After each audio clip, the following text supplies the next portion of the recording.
Donc écoutez, bonjour à tous. Je ne suis pas Faustine Régnier, je suis Béatrice Darcy-Brion. Je travaille à l'INRA. Je ne suis pas sociologue, je suis physiologiste de la nutrition de formation. Et donc c'est un exercice tout à fait inédit pour moi de faire une présentation de sociaux. Donc je vais essayer, on a jugé que c'était quand même dommage que vous n'ayez pas... vous n'ayez pas prendre connaissance de ces diapositives. Je vous invite à lire le résumé qu'elle a fait de son intervention, qui est très clair. Et donc Faustine, équipe de sociologie de l'unité alimentation et sciences sociales de l'INRA.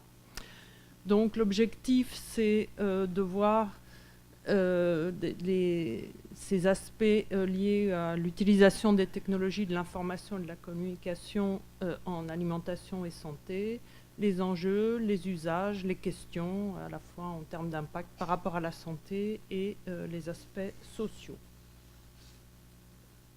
Alors, est-ce que ces technologies vont pouvoir offrir de nouvelles formes de médiation? Bon, on part du constat qu'on connaît les limites qui existent à l'efficacité des campagnes de santé publique, que ce soit en matière d'alimentation ou sur d'autres aspects de comportement, tabac par exemple. Et la question qui est posée, est-ce que ces nouveaux outils numériques pourront être des solutions plus efficaces? Donc dans sa présentation, elle envisage deux points, les enjeux et d'autre part des premiers enseignements à tirer de quelques études sur les usages et les impacts. Alors, le contexte, il est connu et en particulier actuellement la situation de crise économique est venue amplifier un certain nombre d'inégalités à la fois de consommation alimentaire et d'inégalités de santé. Et également, je pense que c'est le point de vue sociologique, c'est que on n'a pas une société moyennisée d'un point de vue social, mais on s'oriente plus vers une polarisation, vers, disons, des aspects qui concernent plus de la défavorisation et des personnes plus favorisées. Alors, la révolution numérique, est-ce que ça pourra fournir des outils de changement par rapport au comportement des consommateurs, de nouveaux modes de régulation des consommations, pour qui et quelles sont les attentes sociales dans ce domaine? Alors, les outils. Un point important, c'est ce qui concerne l'automesure, la mesure de soi-même. Et elle explique assez bien que dans nos pays qui ne sont pas les pays anglo-saxons, le consommateur citoyen n'est pas tellement habitué à quantifier son propre comportement. Et ça, c'est quelque chose qui est quand même assez central dans les outils numériques. Et ce qui existe actuellement, c'est des applications téléchargées qui permettent sur son smartphone d'avoir accès à quelques paramètres de son activité physique, le nombre de pas qu'on a fait par jour, la distance, le nombre d'étages montés essentiellement, l'alimentation et également le suivi de son poids. Et ça a mené au développement d'un certain nombre d'outils d'automesure, qui sont des outils qui sont spécifiques, donc sous forme de bracelet, de balance. Alors il y a aussi des applications qu'elle montre ensuite dans le domaine culinaire, des applications sur smartphone et l'accès à des sites web. Et ça passe aussi par la mise en jeu de capteurs qui sont des capteurs passifs, donc des choses qui s'enregistrent quand on a son smartphone sur soi, ou alors actifs du type journal alimentaire, où là, l'individu doit rentrer lui-même un certain nombre de données. Alors, quelques exemples, je ne vais peut-être pas m'attarder là-dessus. C'est un exemple qui concerne les calories actives. Je ne sais pas ce qu'elle en aurait dit, donc je vais passer, je crois que ce sera plus simple. Et voilà, quels sont les outils qui existent. Donc dans le domaine des outils de cuisine, ça vise évidemment le culinaire et une certaine forme d'accès à du mieux manger. Et la question qui se pose, c'est est-ce que ça peut être un vecteur efficace pour la promotion de nouvelles pratiques Et bon, on sait bien, je pense, dans le domaine de la santé, que ou pour soi-même, que le fait de pouvoir mesurer les choses, ben, ça peut parfois amener à prendre conscience de son comportement et être un levier pour le changement. Donc ces outils ils existent dans le domaine de la gestion des maladies, pour un certain nombre de maladies chroniques, comme le diabète, l'hypertension. On a vu et on voit arriver des outils de e-santé. Alors elle donne comme exemple le glucomètre, un glucomètre connecté, bon, les journaux alimentaires et puis l'accès à des plateformes de suivi. Et les questions sont, est-ce que ces choses-là peuvent être vecteurs de prévention d'une part, et d'autre part de changement là, par rapport aux questions de pathologie. Alors, dans le domaine du culinaire, quels outils? Quelques exemples. Côté santé, la fourchette connectée. Alors, je crois que c'est par exemple une fourchette qui peut se mettre à vibrer si vous mangez trop rapidement, hein, pour vous inciter à ralentir. Alors, je vais être très honnête, hein, moi, je n'utilise pas du tout ces trucs-là, donc c'est une connaissance un peu théorique. Mais voilà, un exemple d'un objet individuel. Et d'autre part, sur le plan cuisine, un certain nombre d'innovations. En particulier, on sait que le groupe SEB est très innovant et a produit un exemple, NutriCook connecté. Donc voilà, deux exemples d'applications assez variées. Alors, par rapport aux enjeux sociaux, qu'en est-il par rapport aux recommandations alimentation santé, des recommandations que je qualifierais de nutritionnelles? Bon, on sait que les repères du PNNS et les messages de santé ont acquis une bonne notoriété, en ce sens qu'un certain nombre de personnes les connaissent, et il y a aussi bien sûr des données qui montrent qu'il ne suffit pas de connaître les recommandations pour les mettre en pratique et changer son comportement. Alors, par rapport à la mise en pratique, ce que Faustine voulait souligner à travers ce schéma, c'est que tout dépend des catégories de personnes auxquelles on s'adresse. Dans les catégories aisées, il y a apparemment une appropriation, une mise en pratique relativement facile. Dans des catégories intermédiaires bien intégrées, on peut observer une certaine forme d'hyperadhésion, alors qu'à l'inverse, chez des populations précaires, c'est quelque chose qui n'aura pas d'impact. Et dans les catégories modestes, avec, je pense, un certain nombre de réactions critiques, là, il y a un gros enjeu d'essayer de faire progresser les choses. Alors, les facteurs sociaux par rapport aux questions d'alimentation et santé, il y a des dimensions sociales, hein, le statut social, le revenu, le niveau des diplômes, ce qui conditionne bien sûr le budget disponible. Un certain nombre de choses dans le domaine du bien manger ou mieux manger, et également la sensibilité aux questions de santé ou de maladie.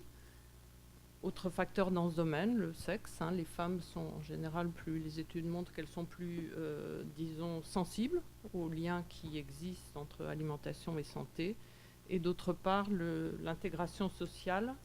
Et là, je crois qu'elle faisait référence à est-ce que c'est quelque chose qu'on envisage au sein de sa famille ou dans un univers élargi, en particulier un environnement professionnel. Et puis des aspects dynamiques. Les parcours de vie, on sait qu'il y a des moments qui sont peut-être plus favorables à adopter des changements type installation en couple, arrivée du premier enfant, et puis des périodes qui induisent aussi des changements dans les modes d'alimentation, tels que le passage à la retraite, et puis à un niveau plus individuel, les trajectoires de vie. Alors, le numérique. La diffusion des outils numériques s'accompagne de ce qu'on peut estimer être un certain nombre de tensions, et en particulier des points qui reflètent plus des espoirs qu'on peut placer dans ce que le numérique peut apporter, mais également des craintes. Alors sur le plan de l'alimentation et du suivi de l'alimentation par les personnes, avec les outils numériques, on peut avoir des choses qui sont commodes, pratiques, qui vont être à même de bien diffuser et de aussi avoir un effet en termes de prévention. Mais du côté des craintes, c'est plutôt que ça conduise à une forme de médicalisation de l'alimentation et de technicisation, une forme de standardisation sous forme d'une injonction à bien manger, et également le développement peut-être excessif d'un certain nombre d'outils commerciaux. En ce qui concerne les individus, les choses positives à attendre, ce serait une forme d'autonomie, d'une part, et de possibilité de personnalisation de l'alimentation, avec facilité par ces outils.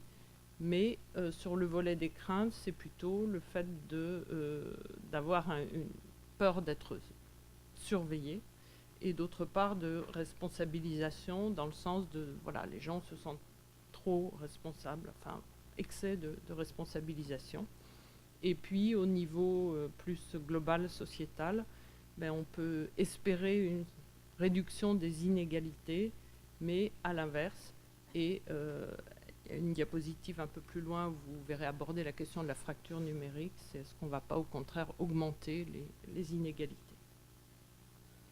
Alors, les enjeux sociaux qu'elle a répertoriés, donc sous forme de 4 enjeux. L'adhésion aux normes alimentation et santé, qui peut être à l'origine d'un clivage social. Quels vont être les usages et les perceptions du numérique et leurs effets. Et dans ce contexte français, ce que je vous disais, les questions soulevées par la quantification et l'autonomie en santé. En ce qui concerne un deuxième enjeu, c'est la perception des normes d'alimentation et des facteurs socio-économiques. Donc, quels facteurs socio-économiques pour le numérique, et est-ce qu'on ne va pas aller vers un clivage entre les catégories socio-professionnelles les plus défavorisées et versus les plus favorisées, et quelles vont être les conditions sociales d'usage et d'efficacité. Troisième enjeu, la réaction aux normes, alimentation, santé. Est-ce que vraisemblablement il y aura des phénomènes soit d'hyperadhésion, soit au contraire de résistance, et quels effets pour le numérique, autonomisation versus effet pervers, et puis des déplacements et transformations. Et enfin, quatrième enjeu, l'argument santé, qui est relativement peu opérant pour les catégories socio-professionnelles les plus défavorisées. Est-ce que le numérique sera un outil fournira quelque chose de plus efficace, et quels seront les leviers. Alors, assez rapidement, donc dans le domaine de l'automesure, on constate, je pense, des usages clivés socialement, avec un certain nombre de réactions personnes qui sont réfractaires au numérique, à la quantification, au fait qu'il s'agisse d'un usage contraint et passif, une optique curative et plutôt un souci pour les CSP-, alors qu'à l'inverse, du côté des convaincus, on va avoir des personnes qui vont adhérer au fait de pratiquer une automesure. Ce sera un usage choisi et actif, dans une optique préventive, et plutôt des CSP+ et intermédiaires. Alors en bas, je ne serai pas capable bien sûr de vous donner des détails, mais elle a fait figurer des projets dans lesquels Unité Alice est impliquée. Donc un projet Diet 3.0 du métaprogramme INRA DIDIT, et un projet NutriPerso dans le cadre de l'Université Paris-Saclay. Donc ce sont, à ma connaissance, des projets en cours. Alors, est-ce qu'on va aller vers une standardisation des pratiques ? On peut s'attendre à une pluralité des usages, et voilà un certain nombre de questions. Quand on mesure, est-ce que, quel sera le degré de détail donné, ou des paramètres de synthèse ? Si on consigne par écrit, que faut-il ? Qu'est-ce qui sera comptabilisé ? Si on quantifie, est-ce qu'il y a besoin de plus de précision ou pas ? Et enfin, des choses qui sont un petit peu liées, qui sont l'engagement dans les réseaux sociaux et l'expérience des pairs. Va-t-on publier et prendre la parole ? Et d'autre part, bien sûr, des bénéfices divers. Alors, normalisation et contrôle. Il ne faut pas que je dépasse le temps. Combien? 2 minutes. Moi, je pense que ça devrait aller. Donc, ce qui est constaté assez rapidement, je vais passer sur cette diapositive, sont des appropriations plurielles des normes. Le fait d'échapper aux instances normatives, donc peut-être d'affirmer son autonomie, d'échapper aux instances médicales, de se libérer de la maladie, mais par contre une question de peur et de gestion du traçage et des pratiques inégales vis-à-vis de ça. Alors, les facteurs sociaux d'usage de ces technologies, il y a un certain nombre de freins qui sont à la fois d'ordre matériel, d'accès au matériel, le fait d'être familier ou non et que ça fasse partie de son univers culturel, le fait que l'alimentation reste un espace de liberté et de choix, et d'autre part des questions de temps et de budget. Et à l'inverse, par rapport aux aides, l'accès à un matériel performant, d'être familier avec l'éthique, ça ne peut qu'aider. Le sport et le travail sur soi, et puis la possibilité de mesurer les calories, par exemple. Alors, le numérique en cuisine, et puis après, il y a une dernière diapositive, donc je vais aller assez vite. Est-ce que ce sera un levier plus efficace par rapport à l'appropriation, réappropriation culinaire? Eh bien, il y aura vraisemblablement une hétérogénéité de réaction selon les CSP, chez les CSP-.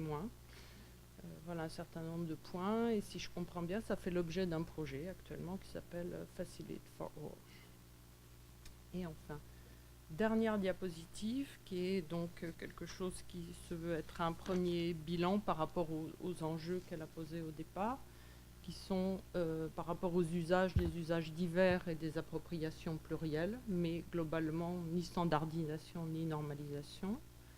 L'enjeu des clivages et des facteurs sociaux, c'est les réticences vont être plus fortes dans les milieux populaires. L'enjeu par rapport à l'appropriation, il n'y avait rien de très particulier. Voilà, c'est ce qu'on est prêt à s'approprier des outils de contrôle de soi, d'autonomisation, voire de finalement avoir de nouvelles contraintes à intégrer.